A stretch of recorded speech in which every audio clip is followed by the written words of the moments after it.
I sacrificed my son's future to support my brilliant daughter. Now he hates me and she ruined her life.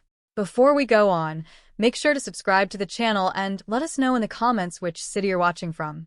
If you're here for her, you'd better leave.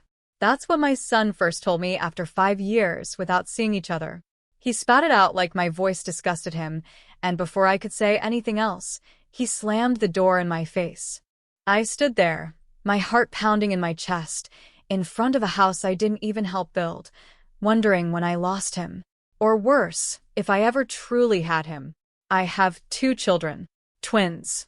Camila and Daniel were born 1 minute apart on a cold and chaotic dawn. For years I tried to treat them as if they were one, with the same love, the same gifts, the same words before bedtime. At first it worked. They shared toys, birthdays, punishments. They were 2 pieces of the same puzzle. But that changed when Camila turned 8. That year, her teacher called us to the school because she'd solved an algebra problem that even high school students couldn't understand.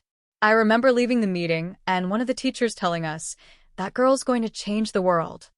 I felt pride, fever, ecstasy, and also fear. Fear of not being able to live up to what Camila needed. From then on, everything was about her. Physics books, logic workshops, school Olympiads, special classes, scholarships that only covered a part. And there I was juggling to cover the other half because she had to shine, because if I didn't push her, who would? Daniel. Daniel didn't seem annoyed. At first he was a quiet, tender boy. He loved dinosaurs, drew dragons, laughed watching cartoons. I'd hug him, tell him he was smart in his own way, but I didn't know how to encourage him. I didn't know what to do with a normal child, so I took him to the same workshops as Camila. I thought, maybe he hasn't discovered it yet. Maybe he just needs to see his sister, and he'll catch that spark. But every time I took him, he'd leave deflated.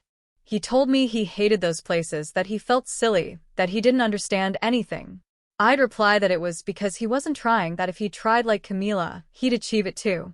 And so, without noticing, I started to change, to correct his mistakes more, to celebrate his achievements less, to tell him no with an ease that still hurts me today. One birthday, Camila asked for a telescope. Daniel didn't ask for anything. I gave him clothes. I don't even remember if I asked him what he wanted. I just thought it'd be useful for him. There was one time in particular I can't erase. We were in the kitchen. Daniel was 12.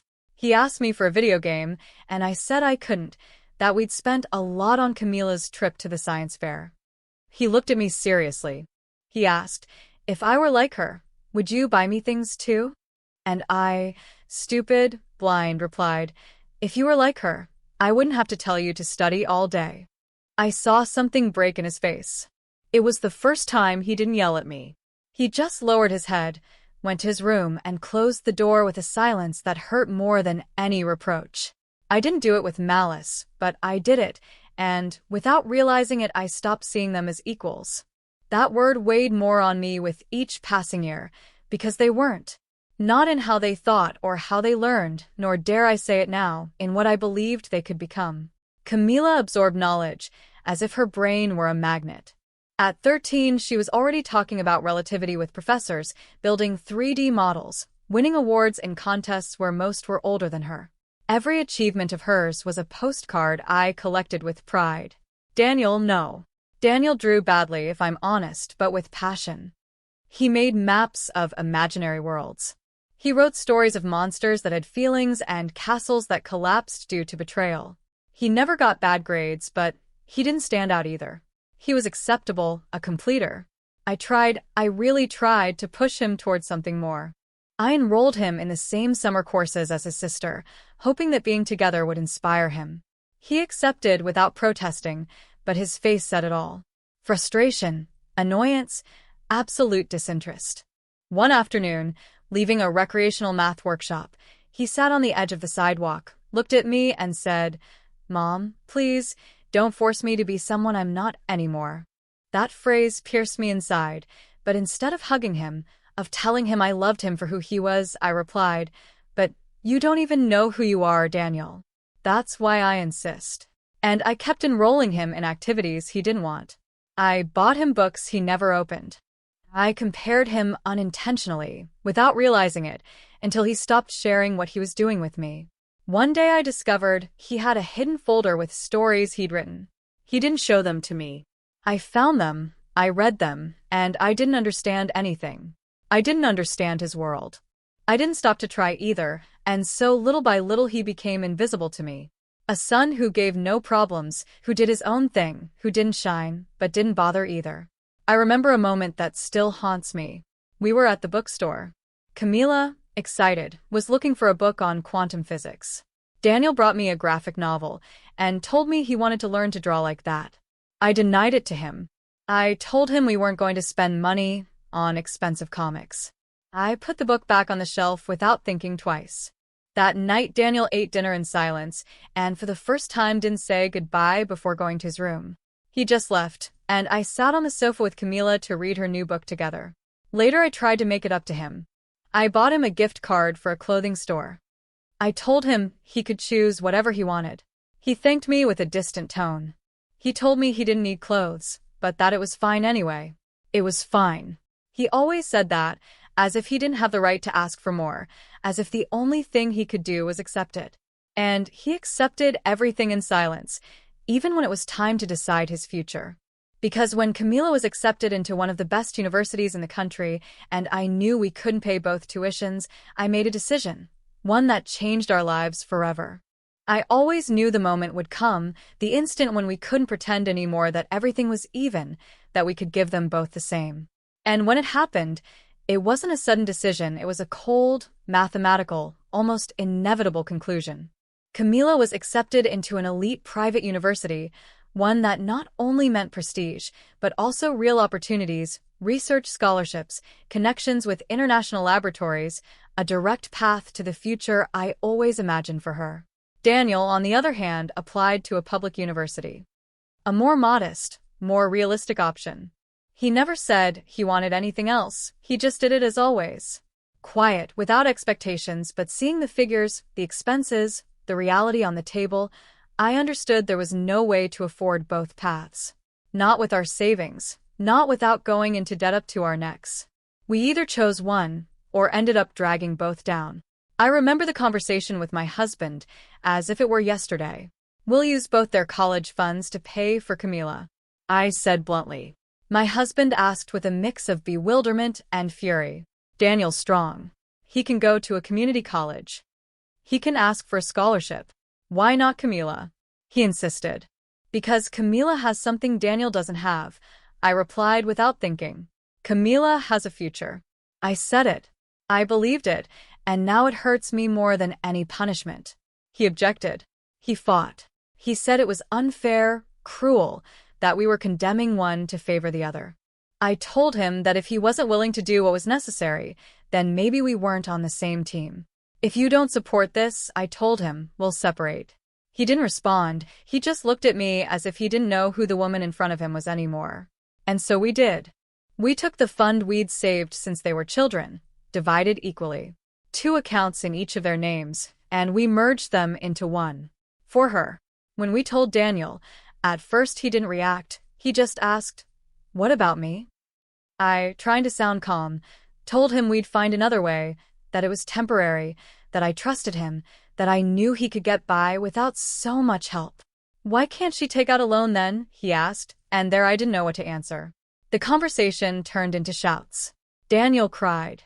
He said he already knew he was the least important, that he was never blind, he just hoped he was wrong, that at least now he had the truth in his face. He called us the worst parents in the world, and left. He left home with a backpack, without saying where, without asking for money, without asking for anything. He didn't come back. Days passed, then weeks. I wrote to him, called him, left notes in his mailbox. There was never a response. Meanwhile, Camila started university. She seemed happy, radiant, a promising future blooming, and I told myself it had been worth it, that someday Daniel would understand, that he'd see I did it for the common good, that a sacrifice was necessary, but then everything started to crumble. That's the exact word for what came next. As if everything we'd built around Camila, the future, the gamble, the sacrifice, had been held together with pins. At first everything seemed perfect. The first few weeks at university were exciting. She'd send me photos of the campus, her classes, new friends. She even called us one night to tell us a professor had praised her in front of the whole class. I'd hang up the phone with my chest inflated, thinking it was worth it. But then silence. The calls became sporadic.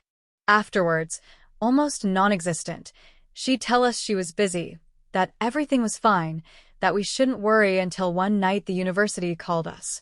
Camila hadn't shown up for 3 key assessments. She was about to lose the semester. I found it hard to believe. I clung to the idea that something external was affecting her. I went to look for her. I found her in a rented apartment we paid for, messy, full of empty bottles, loud music, and people I didn't recognize. Camila greeted me with a fake smile and shiny eyes. "Mom, I'm fine. I'm just living a little."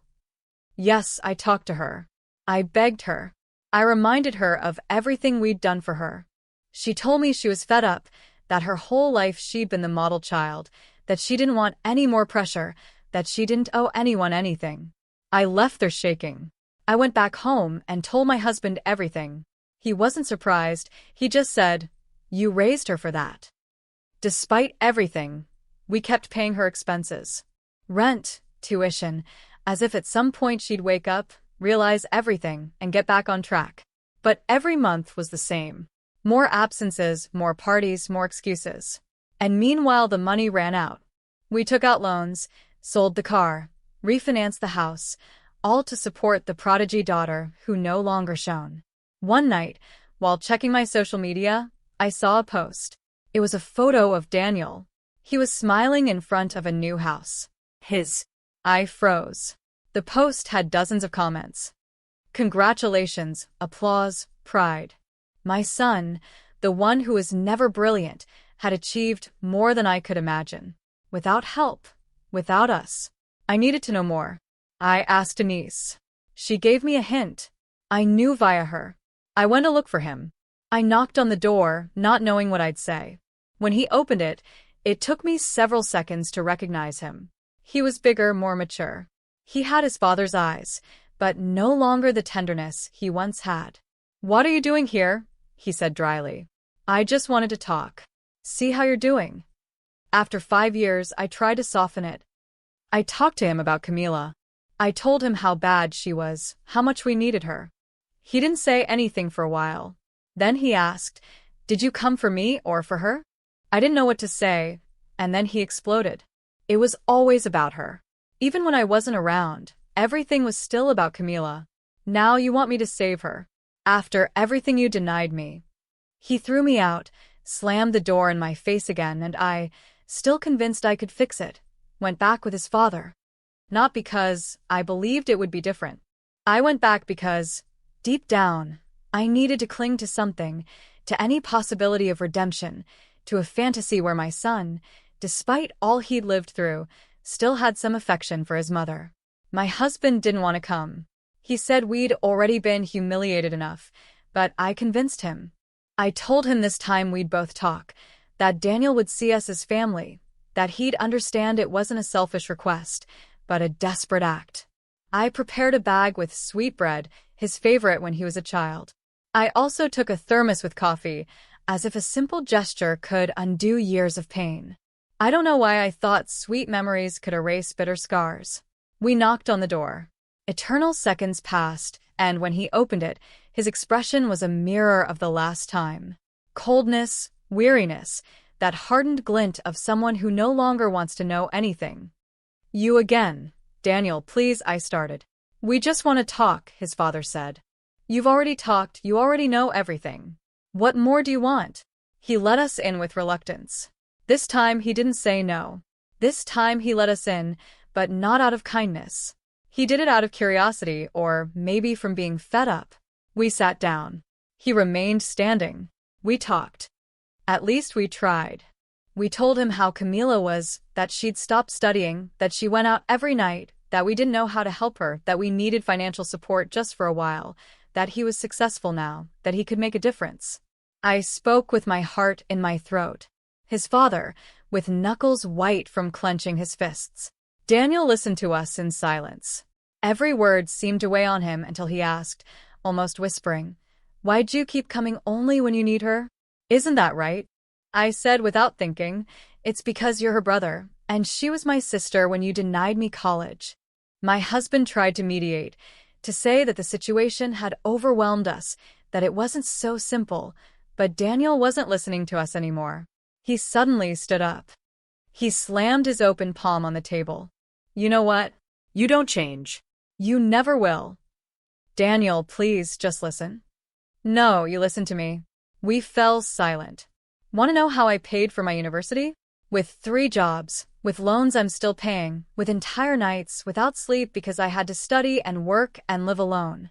And I still did it, not because you believed in me. I did it because I got tired of waiting for you to someday. I was crying, but it was no use. Now that the golden child broke, you come to see if the discarded son can fix her. Well, no, I'm not your mechanic. I'm not your redeemer. I'm not your emotional redemption tool. He turned to his phone. Get out. Or I'm calling the police. Daniel, we're just on the sidewalk. We aren't in your house. We just want to. I'll call anyway. And he did it. And when the police arrived, they looked at us with pity. They politely asked us to leave. They said we hadn't committed a crime, but that we should avoid contact if the other party requested it. We came home broken. Not a word in the car. Everything exploded hours later. Daniel published a post. Not one like before. This one was longer, more detailed, more brutal. He told everything. With dates, with anecdotes, with screenshots. What we said, what we did, what he felt for years.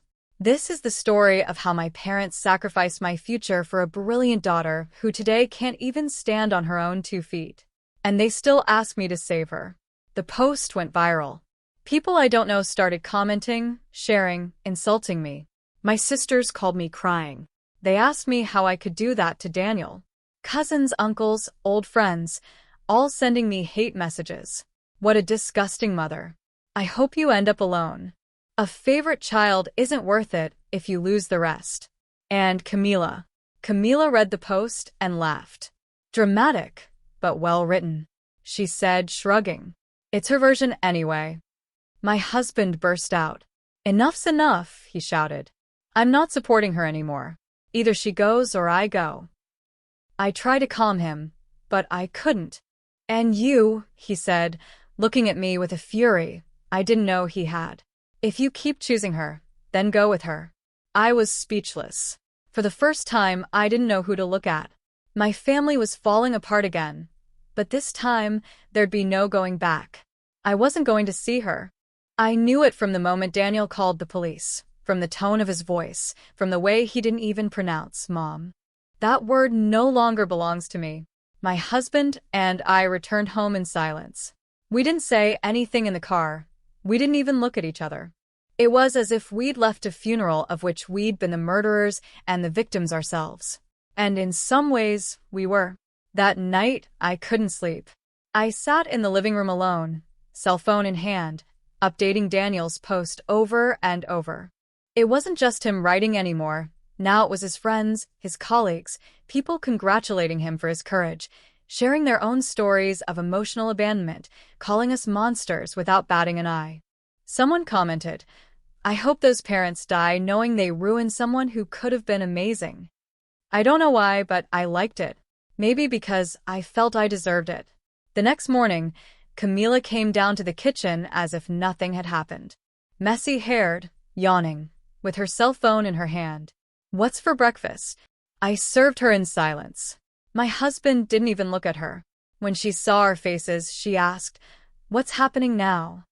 I told her brother had made everything public. That everyone knew we'd lost friends, that her uncles were furious, that the whole family had turned their backs on us. She laughed. And what do you expect? For me to feel guilty? He's always been sensitive. You let yourselves get carried away. That's why. My husband slammed the table. It was the first time he'd confronted her with such contained rage. You think this is a game? You think we're going to keep getting into debt for someone who doesn't even feel guilty? Then don't, she responded, shrugging. No one asked you to mortgage the house. That was your decision. I didn't say anything. Because even if it sounds horrible, I couldn't stop thinking that she was right. It was me. It was me who decided. It was me who chose. It was me who pushed her onto a throne she never asked for and couldn't hold either. That day my husband told me he was fed up, that he didn't want to keep living with her, that if I intended to defend her I should go with her. I didn't answer, not because I wanted to stay, but because I didn't have anywhere to go or anyone to turn to. The house became a minefield. Camila went out every night without explanations. My husband barely ate, and I floated between them both like a ghost without a grave, neither mother of one nor wife of the other, just the gray figure who'd condemned them all. A few days later, Camila disappeared. She didn't leave a note, or a message, or a trace. At first I worried. I called her acquaintances, tried to locate her cell phone, went to the bars where she used to go, but nothing, just a brutal emptiness. She didn't come back. And deep down I felt relief, a dirty, guilty, but real relief, because her absence hurt less than her indifference. I locked myself in the house for weeks. Without seeing anyone, without speaking, just looking at old photos, going back to birthday recordings, listening to Daniel's voice when he was still a child. Mom, look at my dragon. This one breathes real fire. And I, in the recording, answer without looking, later, Daniel, not now. Camila's about to present her experiment. I rewound that part at least 30 times and cried. I cried like never before because that later never came. I wanted to write to him. Just one more time, not to ask for help, not to talk about Camila, just to tell him what I didn't know how to say in the years that mattered, that I loved him, that I always loved him, but that I didn't know how to show it. I wrote the message many times, deleted it just as many. Every word sounded insufficient. Every phrase betrayed me, and deep down I felt I didn't have the right to disturb his peace now that he'd finally built it without me. One night I looked at myself in the mirror and said aloud, I was a bad mother, and I knew it. Yes, I was. Not for loving Camila more, but for not learning to love Daniel as he needed, for confusing intelligence with worth, for measuring my children's lives with the yardstick of success, and not with that of affection. And now that I have neither, all I have left is this regret, this hollow, this echo of unspoken words and denied hugs. So if loving one more is a sin, then I am one. I'm guilty, I'm selfish, I'm that mother many judge, few understand, and who'll probably never receive forgiveness. And I accept it. But if you're reading this, Daniel, if for some reason you decide to reread my words, I just want you to know something. I don't want you to forgive me. I just want you to live happily. And if to achieve that you need to hate me forever, then do it. But live, please live.